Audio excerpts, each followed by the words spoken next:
आईनी हिंदी के एक नए एपिसोड में आपका स्वागत है और इस वीडियो में हम बात करने वाले हैं भारत की शायद एक ऐसी गलती के बारे में जो एक समय काफ़ी अच्छे डिसीजन के तौर पर अप्रिशिएट करी गई, लेकिन बीतते समय के साथ हमें पता चल गया कि हमने कितनी बड़ी गलती कर दी।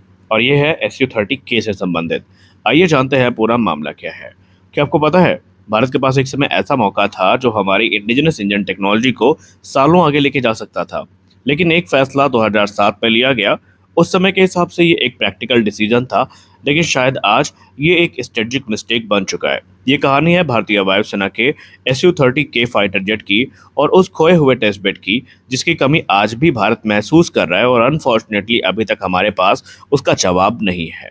बात है 2007 की। इंडियन एयरफोर्स एक बड़े ट्रांजिशन से गुजर रही थी। इंडियन एयरफोर्स अपने पुराने 18 SU-30K फाइटर एयरक्राफ्ट को वापस रूस भेजने की तैयारी में थी और यह निर्णय लिया जा चुका था। इसके पीछे का कारण ये था कि SU-30K फाइटर जेट में थ्रस्ट वेक्टरिंग टेक्नोलॉजी नहीं थी, मॉडर्न एवियोनिक्स की कमी थी और इंडो वेस्टर्न इंटीग्रेशन संभव नहीं था। वहीं दूसरी तरफ भारतीय वायुसेना में SU-30 MKI का इंडक्शन तेज हो गया था। एक एडवांस मल्टी रोल और हाईली कैपेबल फाइटर एयरक्राफ्ट भारतीय वायुसेना को ज्वाइन कर रहा था। तो ऐसे में ये डिसीजन लिया गया कि ओल्ड को हटाओ और पूरी तरीके से जो नए SU-30 MKI हैं इनको मॉडर्न स्टैंडर्ड के आधार पर डिप्लॉय करो। यहाँ पर कुछ लोग ये भी बताते हैं कि शॉर्ट टर्म में ये डिसीजन परफेक्ट था, क्योंकि उस समय मेंटेनेंस इश्यूज थे, जो ट्रेनिंग थी वो भी इशू में आती थी और लॉजिस्टिक्स चैलेंजेस तो हमारे सामने थे और ये सारी चीज़ें SU-30 MKI के साथ नहीं थी। तो ऐसे में हमने इन विमानों को वापस करने का फैसला किया, लेकिन असली कहानी यहीं से शुरू होती है। SU-30K सिर्फ एक पुराना फाइटर जेट नहीं था, वो बन सकता था भारत का फ्लाइंग टेस्ट विमान। समझते हैं कैसे? देखिए, ट्विन इंजन फाइटर जेट होने का सबसे बड़ा फायदा ये था कि आप एक इंजन बदल सकते हैं। एक साइड आप इंडिजिनस इंजन जैसे कि कावेरी हो गया उसको लगा सकते हैं, तो दूसरी साइड आपको रिलायबल AL-31F इंजन जो है वो लगाने का अवसर मिलेगा। इससे अगर नया इंजन जो है फेल भी हो जाए तो एयरक्राफ्ट सेफली वापस आ सकता है। और इसी को कहा जाता है एसिमेट्रिक इंजन टेस्टिंग। और वो देश जो एडवांस एरो इंजन टेक्नोलॉजी को होस्ट करते हैं वो इस तरह की स्टैंडर्ड प्रैक्टिसेस को मानते हैं और विमानों को वो इस्तेमाल करते हैं। जैसे कि फ्रांस हो गया, जो कि राफेल फाइटर जेट को as a flying test bed use करता है। तो अब सवाल ये है कि इंजन टेस्टिंग हमारे लिए इतनी बड़ी बात क्यों है कि आज हम उस डिसीजन को लेकर रिग्रेट कर रहे हैं जिसकी काफ़ी एक समय तारीफ हुई थी। देखिए, ये ज़रूरी इसलिए है क्योंकि फाइटर इंजन को टेस्ट करना होता है सुपरसोनिक स्पीड पर, हाई एल्टीट्यूड पर और हाई जी मनूवर्स के दौरान। अब प्रॉब्लम यह है कि भारत के पास खुद का कोई फाइटर क्लास का टेस्ट बेड तो है नहीं, इसीलिए भारत रूस के IL-76 टेस्ट बेड पर पूरी तरीके से डिपेंड करता है। अब इसके लिए आप सबको अच्छे से पता है कि हम महीनों से स्लॉट का इंतज़ार करते हैं, अच्छा खासा पैसा खर्च होता है और हमें जो टाइम मिलता है टेस्टिंग के लिए वो इतना लिमिटेड है कि उससे डेटा को प्राप्त कर पाना भी सही सही हमारे लिए पॉसिबल नहीं है। और यही कारण है कि एक ट्रांसपोर्ट एयरक्राफ्ट भी हमारे लिए उतना हेल्पफुल नहीं था। लेकिन अगर हम IL-76 की बात करें, अगर हमें स्लॉट मिल भी जाए तो क्या ये हमारे लिए सफिशिएंट डेटा दे पाएगा? जी नहीं, क्योंकि एक ट्रांसपोर्ट एयरक्राफ्ट फाइटर जैसी कंडीशन क्रिएट नहीं कर सकते। रिजल्ट ये होता है टेस्टिंग स्लो हो जाती है, डेटा लिमिटेड हो जाते हैं और डेवलपमेंट में डिले हमें देखने को मिलती है। और अब बात सिर्फ इंजन तक सीमित नहीं थी। SU-30K बन सकता था भारत का एक फ्लाइंग लैब, जहां पर टेस्ट होते हमारे इंडिजिनस रेडार सिस्टम जैसे कि उत्तम एसा रेडार हो गया, इलेक्ट्रॉनिक वॉरफेयर सिस्टम हो गया, या फिर जो इंडिजिनस वेपन्स हैं उनको भी टेस्ट करने के लिए उसे एज अ लैब यूज़ किया जा सकता था। अब जिस काम को करने से हम डर रहे थे, आज क्या होता है? आज हम अपने ऑपरेशनल SU-30 MKI को टेस्टिंग के लिए हटा रहे हैं। इससे स्क्वाड्रन स्ट्रेंथ पर फर्क पड़ता है, कॉम्बैट रेडीनेस इम्पैक्ट पे आती है। और यही नहीं, बल्कि आज सबसे बड़ा ट्विस्ट ये है कि 2026 में हम वही काम करने जा रहे हैं जिसको 2007 में काफ़ी ज़्यादा इग्नोर किया गया था, काफ़ी ज़्यादा इसकी आलोचना हुई थी और इसको लेकर कहा गया था कि ये प्रैक्टिकल डिसीजन नहीं है। हम करने जा रहे हैं सुखोई 30 MKI को टेस्ट बेड में कन्वर्ट, जहां पर हम अपने कावेरी 2.0 और जो एम का इंजन है उसको टेस्ट करने की योजना बना रहे हैं। यानी वही काम जो 2007 में आसानी से हो सकता था, आज हम उस काम को कॉम्प्लेक्सिटीज़ के साथ कर रहे हैं।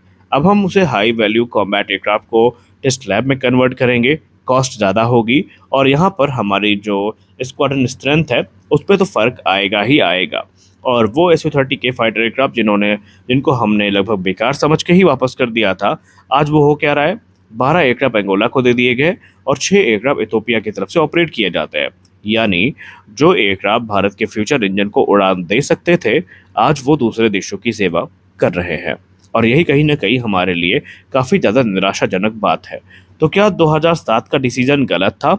आपके मन में ये प्रश्न तो आएगा और हो सकता है आप लोगों ने अभी तक कोई निष्कर्ष भी निकाल लिया हो कि उस समय की गवर्नमेंट ने तो बेवकूफ़ी कर दी। तो क्या 2007 का डिसीज़न वाक़ई गलत था? देखिए, प्रैक्टिकली देखा जाए तो नहीं, क्योंकि वो एक शॉर्ट टर्म डिसीज़न था और एक स्मार्ट डिसीज़न माना गया। क्योंकि वहाँ पर हम सुखोई 30 एमकेआई के साथ ज़्यादा मेंटेनेंस को एक्सपेक्ट नहीं कर रहे थे। हम फ्लीट को स्टैंडर्डाइज़ कर रहे थे और इसके अलावा जो हमारी एफिशिएंसी है, वो लगातार इंक्रीज़ हो रही थी और इन सब के बीच में SU-30 के एक बाधा के तौर पर देखे जा रहे थे और ये हमारे लिए काफ़ी ज़्यादा एक बर्डन बनते जा रहे थे। लॉन्ग टर्म में तो निसंदेह इसको हम एक मिस्ड स्ट्रेटेजिक अपॉर्चुनिटी कह सकते हैं और ये कह नहीं सकते बल्कि ये बन गई है, लेकिन उस समय के हिसाब से वो डिसीज़न सही था। अब आज भारत कावेरी इंजन, एमका इंजन और अलग-अलग प्रकार के इंजन तैयार कर रहा है और हमारे पास कोई फ्लाइंग टेस्ट बेड नहीं है। अगर SU-30 के फ्लाइंग टेस्ट बेड बन जाता, तो आज हम तकरीबन ना सिर्फ कावेरी इंजन के साथ अपने विमान को उड़ा रहे होते, बल्कि हमारा जो इंजन प्रोग्राम है, वो कहीं ज़्यादा आगे बढ़ सकता था। लेकिन घबराने की बात नहीं है, अगर आप इसको सुनकर दुखी हैं, तो आपको बता दूँ कि देर आए दुरुस्त आए। 2000 के दशक से ही भारत को भी फ्लाइंग टेस्ट बेड की ज़रूरत थी और आश्चर्य की बात ये है कि जिस समय ये सब घटनाक्रम हुआ, उसके कई साल पहले से भारत फ्लाइंग टेस्ट बेड की तलाश कर रहा था कावेरी इंजन के लिए। 2000 की बात है, 2002 से 2003 के बीच में IL-76 को खरीदने के मल्टीपल अटेम्प्ट्स की बातें सामने आई थी, जहां पर रूस के साथ बात चल रही थी। 2005 से 6 के बीच में रिपोर्ट्स ये आती हैं कि MiG-29 को ही एक फ्लाइंग टेस्ट बेड मानने के लिए जो एक आवेदन है वो रखा गया था, जो कि बाद में रिजेक्ट कर दिया गया। तो सवाल ये उठता है कि अगर हम उस समय जो फ्लाइंग टेस्ट बेड है उसकी तलाश कर रहे थे, तो हमने SU-30K के बारे में ये चीज़ें क्यों नहीं सोची है? अब इसका संभावित उत्तर ये हो सकता है कि उस समय वही दिक्कत रही हो जो बाद में 2011 से 12 के बीच में देखने को मिली कि SU-30 एमकेआई की इंजन बे काफ़ी बड़ी हैं, इनको मॉडर्नाइज़ करना पड़ेगा, अपग्रेड करना पड़ेगा, इनमें खर्च ज़्यादा आएगा, ये उतना फ़ीज़ेबल नहीं है। हो सकता है ये सब कारण भी रहे हों, लेकिन अंततः अब की अगर बात की जाए, तो बहुत सारी मिस्ड अपॉर्चुनिटीज़ के बाद एक समय तो कहा जाने लगा था कि तेजस को ही फ्लाइंग टेस्ट बेड के तौर पर यूज़ कर लिया जाए, लेकिन हमने मिस्ड अपॉर्चुनिटीज़ के बाद वापसी कर ली है और 90% से ज़्यादा चीज़ें कंफर्म हो चुकी हैं कि सुखोई 30 एमकेआई ही हमारा फ्लाइंग टेस्ट बेड होगा। क्योंकि हाल ही में डिफेंस न्यूज़ के वीडियो में मैंने आपको बताया था HAL से आई खबर के बारे में और GTRE से आई खबर के बारे में, जहाँ पर सुखोई 30 एमकेआई में कस्टमाइजेशन की बात को स्वीकार किया गया है।